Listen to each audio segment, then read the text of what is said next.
Okay, this is session 7 of the Organizational Resilience and Reliability module, and you can see that at this stage we've got to flexibility in the aftermath. So this session will be the last one structured around that model which I've used for the last few sessions, which is broken into the various sections. Okay, so I'm going to concentrate on, again, those various sections, impediments to, in this case, flexibility, over issues around those impediments, overcoming the impediments, and thinking across organisations. Let's start with the model.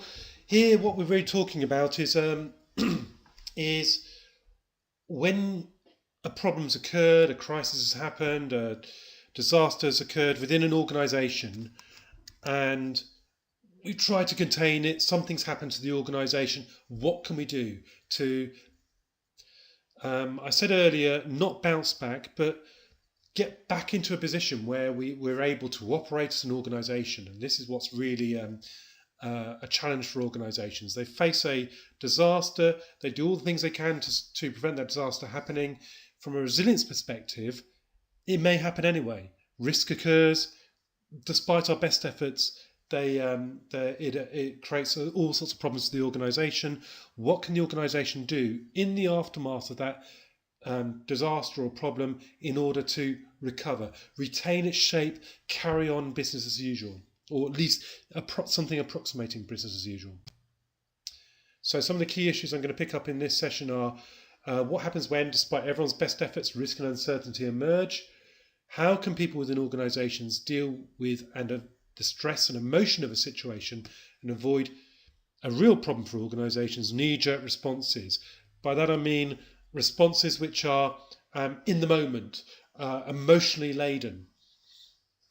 And then finally, another key issue, the final key issue here is clarity of thought and objectivity. This is the key thing. So very much linked to the former issue.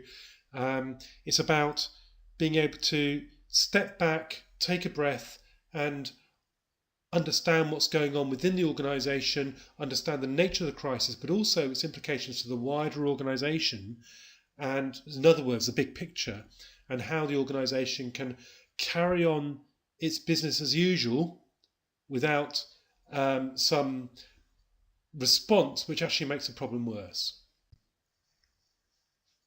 In our book, we started each of the chapters with one of these lures. Here we have the lure of the great escape. So the quote is, "Risk, uncertainty and complexity strike, and if no actions are taken swiftly, there is only disaster. With so much at stake, what do you do? When a crisis hits, there are often specific types of behaviour, which I've talked about in previous sessions, but these end up being amplified. So, and because of these kind of behaviours, such as things like threat rigidity or practical drift, those sort of things, when these are happening, they just reinforce the chaos, make things even worse, rather than helping with a solution." So the first part of this session, the impediments to recovery. Some of the points here I'll pick up on. Okay, I started this section with a quote from Maxim Gorky, a Russian writer and often seen as one of the founders of socialist realism. This is quite a nice quote. He said, "Everywhere, within man and without, so within us and without us, there is devastation, instability, chaos, and evidence of some prolonged rout. People are in continual retreat from chaos or trying to manage and tame chaos." So this is a kind of cynical view or a disastrous view of the world. Need it be like that? I don't think so. But if we have a breakdown in communications, then this is inevitable. So as here I've said, as problems intensify, people become defensive and retrench. They go back to what they know best. They do what they are required to do. They follow procedure and nothing more. Communication should be about dealing with the problem, finding resources which can help with the problem, making sure people within the organisation are aware of what's going on. But an alternative use of communication is to protect individuals by shifting accountability, to divert attention, and shift blame. Okay, we end up with interdepartmental and supplier-client relationships, which are particular problem areas. So different departments start to blame each other and use communication techniques to do that. Suppliers and clients blame each other and again use communication to do this. We end up in arguments and debates and bickering and not dealing with the problem.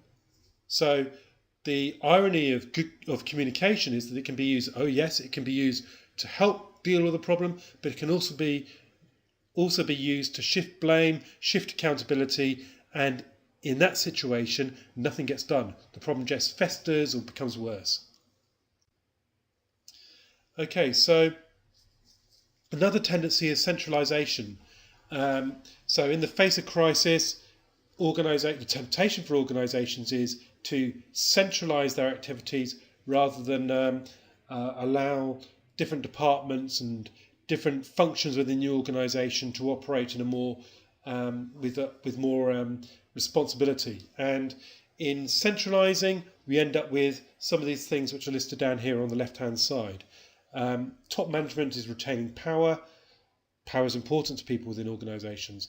And authority, communication becomes vertical and decision-making, crucially, is slow. So in a face of crisis, slow decision-making is a real problem, and this comes with centralisation. You have coordination and leadership, but you don't have what decentralisation allows, which is the sharing of burden and responsibility. Power is vested with just a small cohort or small cadre of individuals in the organisation, normally the top management. So small organisations are great when they're centralised. Large organisations have real problems when they become centralised. Everything becomes slow and problematic, and nothing gets done. The problem with crisis in an organisation is that you end up with a shift towards centralisation.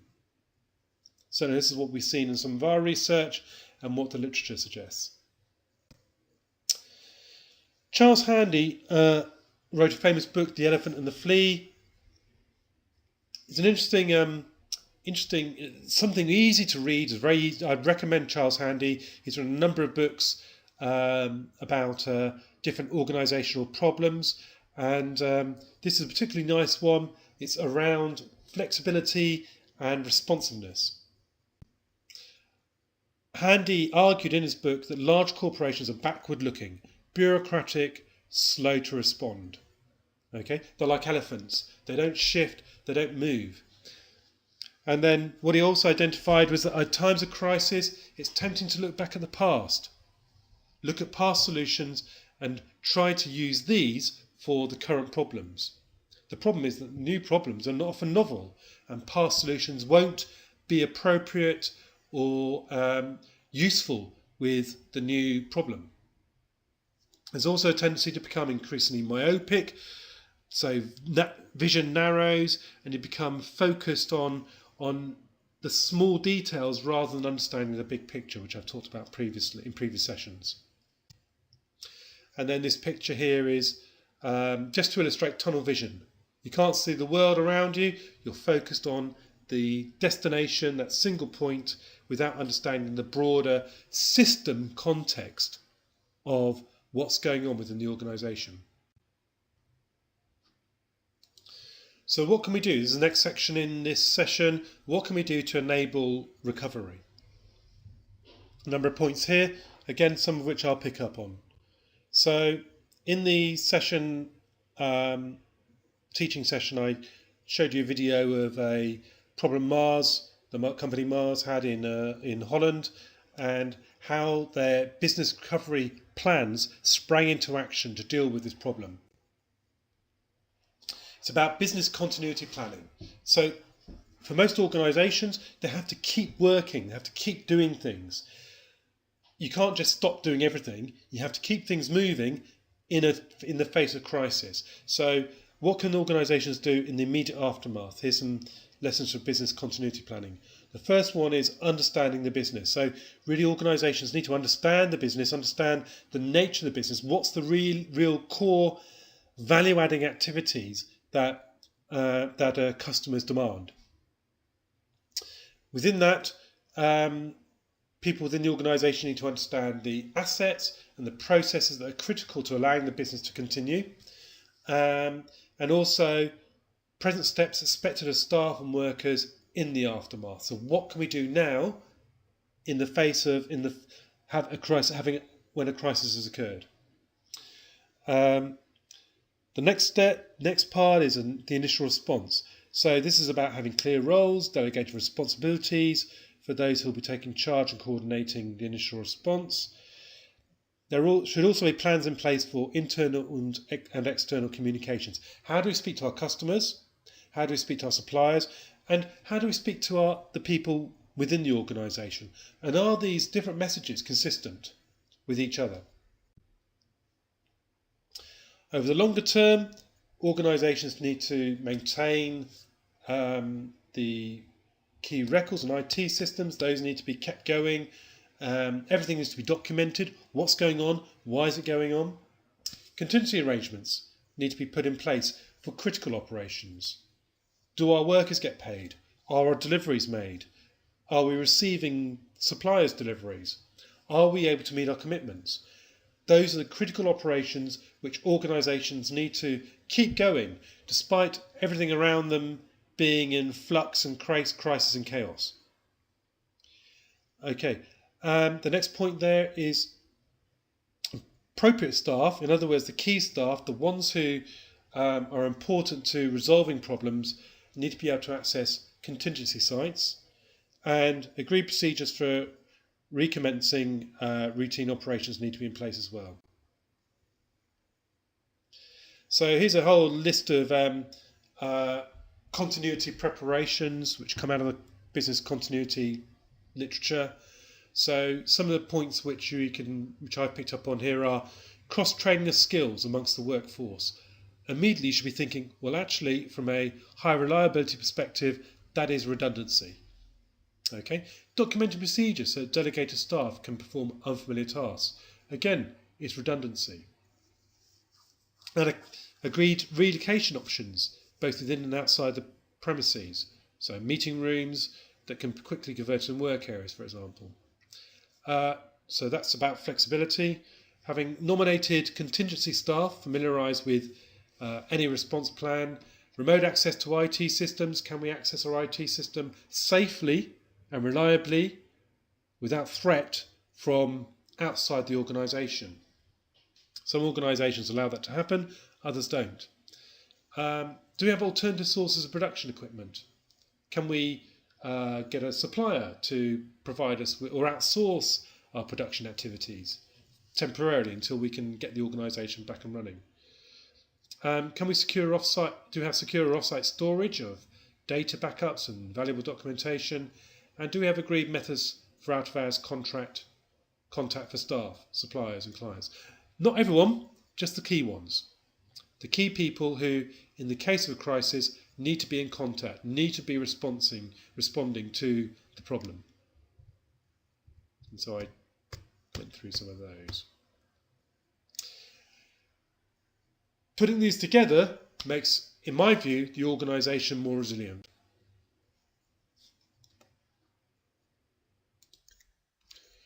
One of the things I talked about in the teaching session, I showed a little video about this, was checklists, which are often used in things like surgery and other complex processes and operations which involve lots of people or lots of activities occurring, and the checklist is not about prescribing action. Okay, so it's not about this is how you do things, this is the procedure, this is what you do. It's about familiarising everybody within the operation with what's going on, the key things which are going on, the key things that are happening. So it's about sensitivity to operations from a high reliability perspective, as opposed to prescribing procedures which have to be followed through.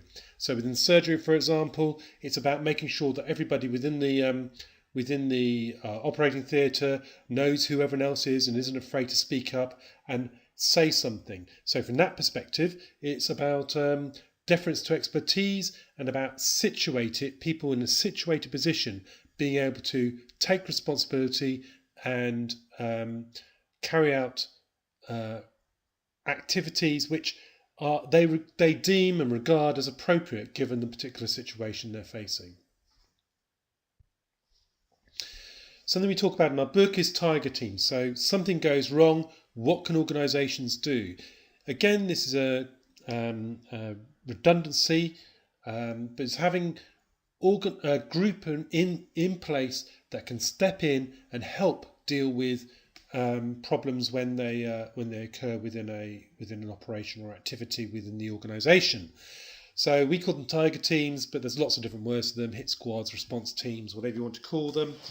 And what they do is they provide an outsider perspective to a particular problem. This is important because it provides objectivity,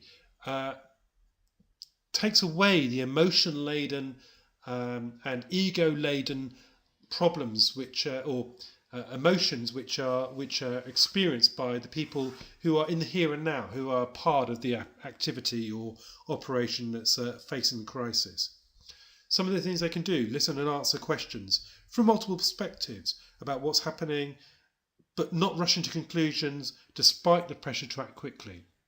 Okay, so it's about having that balance between being able to ask those questions, gather data, gather information, but not leap into action, but make a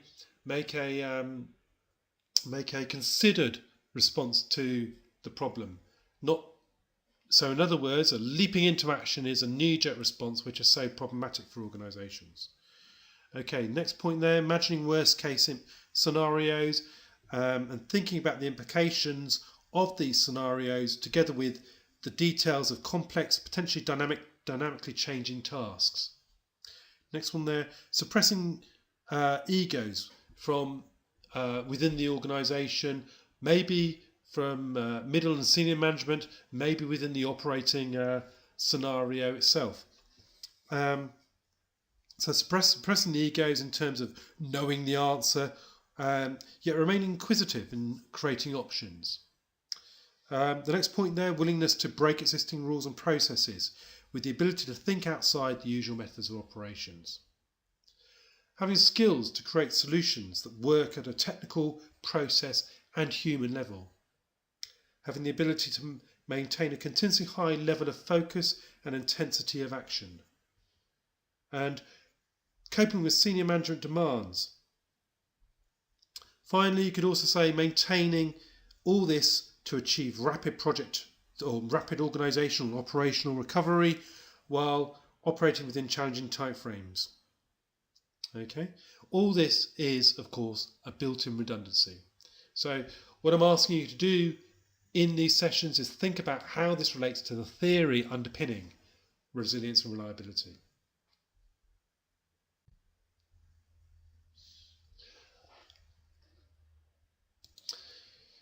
So tiger teams are about logistical independence. They are not fixed into a particular part of the organisation. They're shifting, they're dynamic, they can be put together very quickly from experts around the organisation, maybe with multiple perspectives, to help resolve a problem, and then they can disperse just as quickly. Okay, it's not about pointing the finger of blame. It's not about finding somebody to be the scapegoat. It's about understanding the problem, dealing with the problem, and then understanding why that problem occurred. So the focus is on solutions rather than blame. And again, from a theoretical point of view, it's a commitment to resilience.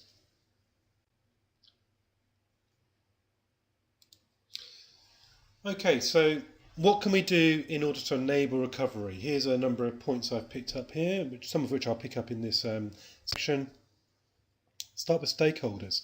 So stakeholders, who are stakeholders? Stakeholders are people within an organisation who have an interest in the organisation, but also people outside the organisation. We could be talking about customers, financiers, shareholders, suppliers. All sorts of people and groups of people have an interest in operational and organisational activities. So there's a kind of unspoken assumption that planning means crisis cannot happen. So readiness, being prepared, requires resource. Now the reason I talk about stakeholders is because somebody's got to pay for this. Somebody's got to pay for this redundancy, this extra resource, which is there in case, as opposed to there for some operational need. So where's this extra resource come from? Who pays for it? Ultimately, it's customers and consumers or taxpayers who are going to pay for this resource. But they have to understand why that's important, why this extra resources is required. A good example you can think of would be, or I can think of, would be in Britain we have occasional, in the winter we have icy conditions sometimes and snow. This year we had quite a lot. Some years we have hardly any. But what we do in Britain is to maintain big facilities full of grit and salt, and machines, lorries, which can go up and down the road network and spread that salt in case of icy conditions. It's all just there, waiting, just in case. It may never be used. Often it is used, but not very frequently. But it's there as an extra resource. Somebody pays for it. In this case, taxpayers pay for it.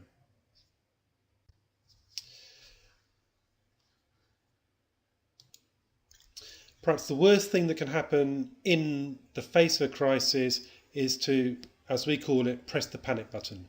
To panic, and in panicking, what do you end up with? Things like threat rigidity, or centralisation, or poor communication. Communication used as a defensive mechanism, shifting blame. So panic, and a lack of clear thought about what's going on within a situation is a disaster in itself, and just makes problematic situations even worse. So it's important that people within organisations, leaders and key thinkers, need to understand that they shouldn't panic in the face of disaster. Very difficult to do, and something that needs to be encouraged within people. They need to be helped to not panic. Okay, in the teaching session I talked about Tylenol, which is a famous pain remedy in the United States, manufactured by Johnson & Johnson, and I gave you a tale of two recalls. Both situations had there were problems with batches which had been produced and were sent out. In the first one, there's an example of great transparency. Everyone was the communication was clear. Stakeholders, customers, consumers were informed of what was going on and the problems the organisation faced. Recalls were made. The organisation took the financial hit in order that they could continue over the longer term. In the second situation, it was, as some commentators said, an example of how not to do a recall, how not to deal with a crisis. The organisation hunkered down, and the people within the organisation, the communication with customers and with consumers was very poor and evasive, and nobody was telling anyone the whole story, and it looked like no one was prepared to telling them the whole story. It was clear that they weren't doing that. They were being evasive. So two examples of organisational, or in the first case, organisational transparency. In the second case, a lack of organisational transparency within the same organisation. So what is organisational transparency all about? It's about aligning leadership within the organisation so that everybody is speaking in the same way, is seeing the situation in the same way. It's about closing the perception gap between middle management and senior management. So senior managers often have a pretty clear grasp grasp of the real issues facing the organisation. Mid-level managers who are busy managing don't always see the things in the same way. The only solution is for senior managers to relentlessly communicate the issues to middle and junior managers, helping people understand the impact of decisions, getting comfortable framing all the major decisions in economic terms. If the manager wants to spend money on something, a new piece of equipment, a new employee, a salary increase, they need to be prepared to explain that in financial terms how it will pay off for the organisation. Mechanisms for communicating to the front line. People aren't going to pick up on what leaders want just by magic. They need to, so senior management need to explain what they want and how they want it done clearly, succinctly, and often, so this message keeps getting reinforced. Being prepared to answer tough questions. Why is something going wrong? What's happening? What can we do to resolve it? Treating these people like adults. In other words, tough decisions have to be made. These need to be shared with people, both within the organisation and across the stakeholder community, and keeping people updated. Okay. Another thing is about channeling resources. So in the crisis, how can we channel resources? The Moscow method is often used. That is, M stands for what must we do, what are the key priorities, S is what should we do, C is what could we do if everything was brilliant, and W is what would we love to do or what we'd like to do if we had unlimited resources. That's often not the case in a situation of crisis. Okay, so to finish off this section, let's think a bit about learning reflection. So a disaster's happened, we've resolved the disaster, we've focused on keeping the organisation running, operating, we've communicated widely within the organisation and with stakeholders who are important to our operations. We've solved the problem, we've got a Tiger team in to resolve the problem. The danger is forgetting past experience, forgetting how to apply that to new and novel situations. There's a difficulty of releasing that fixed knowledge, the fixed knowledge in people's heads, the often called tacit knowledge of past events. So here reflection is key. So I've got a number of key thinkers in reflection, reflecting on experience. Dewey talked about that. Kolb talked about experiential learning, how we learn from experience. Schoen and others talked about using how to release knowledge about what's gone on within the organisation and how this can help us inform the future through techniques like storytelling. Chris Argyris, a key thinker in this area, talked about reflection, but that without reflection, without thinking about what's happened and what the implications of this are on our future as an organisation, learning is, as Chris Argyris said, just mere surface activity. The learning doesn't become embedded and doesn't become part of an organisation's myths and legends. Okay, the final section, I'm going to talk a little bit, very briefly, about thinking across organisations. So here it's about establishing clarity. So we need to tackle emotion, not be emotionally driven, not be panicking, not be trying to blame other people, trying to be defensive, but understanding the problem objectively. Sharing information, but that information has to be accurate information across stakeholder groups.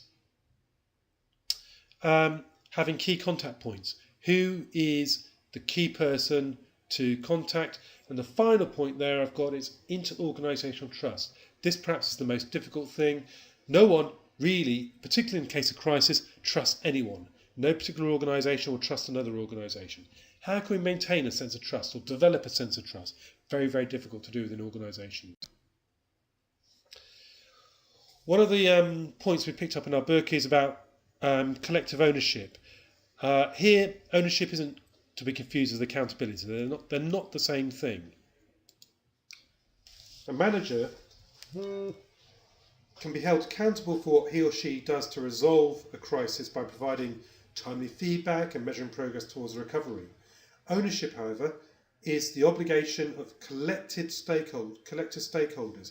Ownership is created by establishing collaboration and a sense of partnership in the belief that recovering from a crisis is in the best interests of everyone involved in the operational activities of the organisation.